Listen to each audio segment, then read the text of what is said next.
اكتشف بالصدفة البحتة إن مراته كانت عايشة حياة مزدوجة ومتجوزة راجلين في نفس الوقت.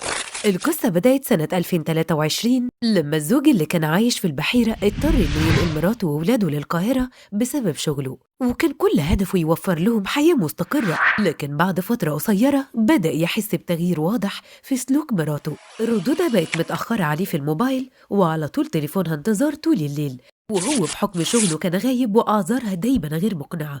مع الوقت إحساس الشك سيطر عليه، ورغم محاولاته إنه يقنع نفسه إن ده ضغط ومسؤوليات زي ما كانت بتقول، لكن كان حاسس إن في حاجة غلط. جت طلبت منه مراته إنها ترجع تعيش في البحيرة بحجة التركيز على تعليم الأولاد ومدارسهم بدل نقلهم القاهرة، والزوج للأسف صدق كلامها ووافق من غير ما يشك. لكن بعد أيام لاحظ إن التواصل بينهم شبه اتقطع، والقلق زاد جواه، فقرر إنه يتأكد بنفسه.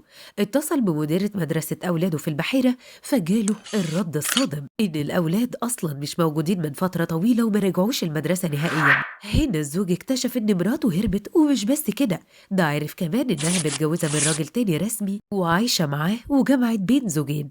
المفاجأة الأكبر إن أخت الزوجة هي اللي كشفت الحقيقة، وبعتت له رسايل واتساب بينها وبين أختها بتأكد إنها متجوزة من راجل تاني وطفشت معاه. ودلوقتي الزوج بيعيش مأساة حقيقية، ومش عارف يوصل لمراته ولا يعرف مكان ولاده، ورفع استغاثة بعد ما حياته اتقلبت، وقلقان على ولاده، وعايز الزوجة دي تتحاسب على الخداع وعلى اللي عملته معاه، ولازم القانون يحاسبها على جمعها بزوج تاني. والأهم إنه يطمن على ولاده اللي مش عارف لهم طريق ولا عارف هي طفشت وراحت بيهم على فين.